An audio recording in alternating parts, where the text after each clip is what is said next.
যিবিলাক লৰাই graduation pass কৰিব, BA পাছ কৰিব, BSc পাছ কৰিব, পাছ কৰাৰ লগে লগে মাক বাপেকৰ পৰা টকা খুজিব, সিহঁতি লাজ কৰে। কিন্তু ইণ্টাৰভিউ দিব লাগে, বাহিৰত যাব লাগে, চাকৰিৰ কাৰণে ইণ্টাৰভিউ দিব লাগে, খৰচ লাগে। সেইকাৰণে এইবাৰ আমি ঠিক কৰিছোঁ যে যিমান লৰাই গ্ৰেজুৱেশ্যন পাছ কৰিব 1 বছৰৰ কাৰণে তেওঁলোকৰ বেংক একাউণ্টত আমি 2,500 টকা কৰি প্ৰত্যেক মাহত আমি দিয়াৰ ব্যৱস্থা কৰিম। অভাৱ নাই। এই চাকৰি হৈ গ'ল, নৱেম্বৰত মই আকৌ পুলিচৰ ইণ্টাৰভিউ, ফৰেষ্টৰ ইণ্টাৰভিউ মই আকৌ উলিয়াব গৈ আছোঁ। তাৰমানে প্ৰত্যেক বছৰে চাকৰিৰ ইণ্টাৰভিউ চলি থাকিব, ল'ৰা ছোৱালীয়ে পাই থাকিব। নীতি হ'ব নোৱাৰে, চাকৰিৰ নামত আজি কোনো বাপৰ বেটাই তামোল এখনো ল'ব নোৱাৰে, এনেকুৱা আমি ৰাজনীতি কৰিছোঁ। ঘৰৰ ল'ৰাই, চব্জি বেপাৰীৰ ল'ৰাই, ঠেলা চালকৰ ল'ৰাই, ৰিক্সা চালকৰ ল'ৰাই আজি চাকৰি পাইছে।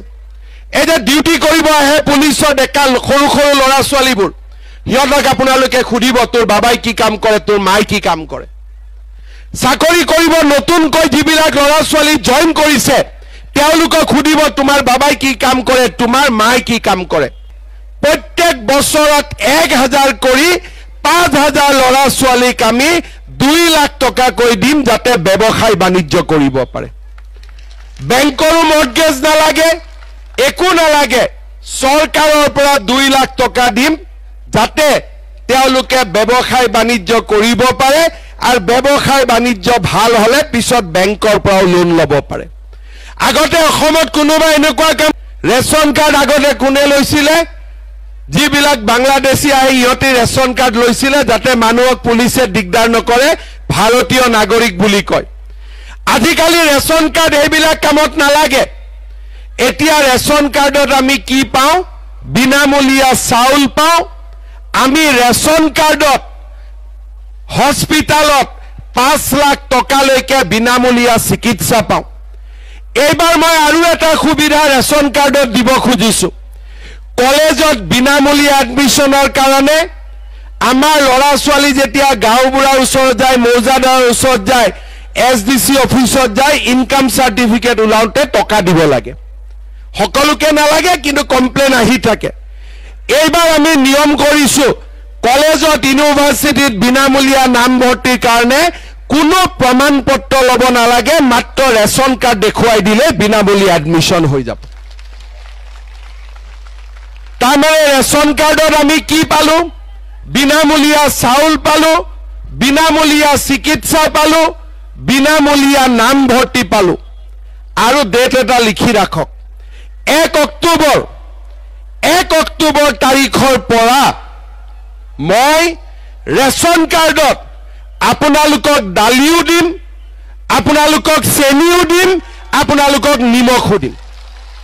পুৰা ফ্ৰী নাপাব, বজাৰতকৈ 30 টকা কম দামত পাব। ঠিক আছে? আৰু এটা আপোনালোকক সুবিধা দিম, চাউল হৈ গ'ল, চেনি হৈ গ'ল, দালি হৈ গ'ল, নিমখ হৈ গ'ল, নামভৰ্তি হৈ গ'ল।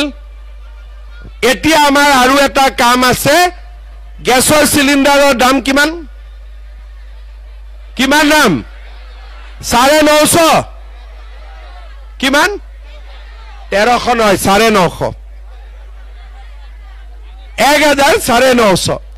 এতিয়া 1 অক্টোবৰৰ পৰা গেছৰ চিলিণ্ডাৰৰ দামো 300 টকা কমাই দিম। তাৰমানে আমি কি পালোঁ? চাউল পালোঁ, দালি পালোঁ, নিমখ পালোঁ, চেনি পালোঁ, গেছৰ চিলিণ্ডাৰৰ দামো কমি গ'ল। যাৰ ঘৰত যাওঁ এতিয়া মোক ধুনীয়াকৈ ভাত খুৱাই দিব।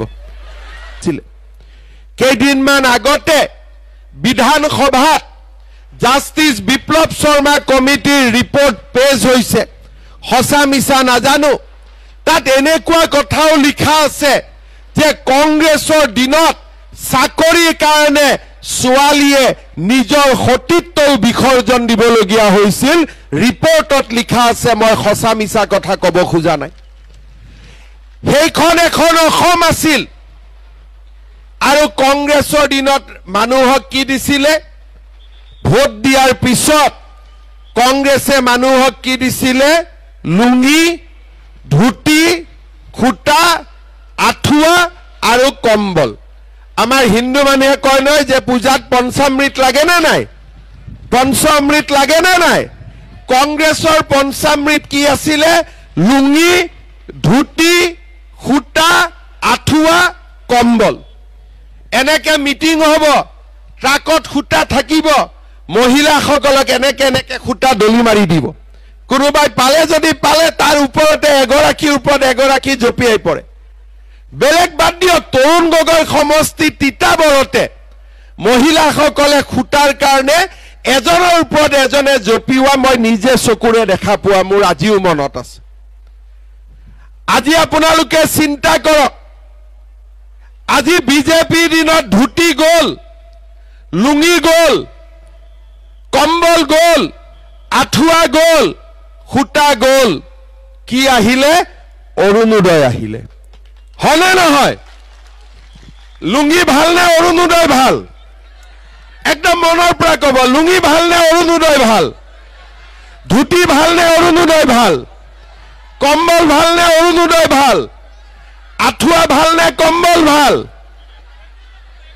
ঠিক আছে, আপোনালোকক মই সুধিছো, মই লুঙি 1000 দিম, অৰুণোদয় 1000 দিম, কাক কাক লুঙি লাগে হাত ডাঙক? কাকো নালাগে। আৰু অৰুণোদয় দিম, কাক কাক লাগে? চবকে লাগে। লুঙি লাগে কোনোবাটো আছে? আচ্ছা লুঙি নালাগে, ধুতি লগা কোন আছে? আচ্ছা ধুতিও নালাগে, সূতা লগা কাৰ কোন আছে? লাগিব? কম্বল কাক লাগিব? আঁঠুৱা কাক লাগে? তাৰ মানে আপোনালোকক কি লাগে? অৰুণোদয় লাগে, নিযুত মইনা লাগে, আপোনালোকক মহিলা উদ্যমিতা লাগে। হয়নে নহয়? মই ঠিক কৈছো নে নাই? যদি আপোনালোকৰ লুঙি নালাগে তেতিয়াহ'লেতো কংগ্ৰেছকো ভোট দিব নালাগে, কাৰণ কংগ্ৰেছক ভোট দিলে অৰুণোদয় যাব আউট। ই নহ'ব লুঙি, অৰুণোদয় বাহিৰ, লুঙি ভিতৰ, নিযুত মইনা বাহিৰ, ধুতি বাহিৰ ভিতৰ।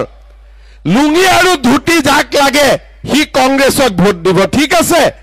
যাক বিনামূলীয়া চাকৰি লাগে, যাক অৰুণোদয় লাগে, যাক নিযুত মইনা লাগে, সি কাক ভোট দিব? অলপ ডাঙৰ কৰি কওক, মোৰ কাণখন ৰাতিপুৱাৰ পৰা ভাল কৰি শুনাই নাই মই। কাক ভোট দিব? বাছ, ইয়াৰ পিছত আপোনালোকে চিন্তা কৰক, কংগ্ৰেছক ভোট দিলে আমি 5টা অমৃত পাম, লুঙি, ধুতি, সূতা, কম্বল, আঁঠুৱা। এইটো আমাক নালাগে, হয়নে নহয়? গতিকে যি কংগ্ৰেছীয়ে অৰুণোদয় খোজে তাক আপোনালোকে ক'ব, বেটা তোক অৰুণোদয় কিয় লাগে? তোৰ ঘৰত লুঙি পঠাই দিম। কিন্তু কংগ্ৰেছী বিলাকে বেছিকৈ লাইন লগায় অৰুণোদয়ৰ কাৰণে, হয়নে নহয়? হয়নে? ভোট নিদিয়ে কিন্তু লাইন আগত লগায়। তেতিয়া মই কৈছো, তহঁতক যদি অৰুণোদয় লাগে তেতিয়াহ'লে বিজেপিক ভোট দে, লুঙি লাগিলে যদি কংগ্ৰেছক ভোট দে। হয়নে নহয়? মই কংগ্ৰেছৰ মানুহবিলাকক ক'ব খোজো,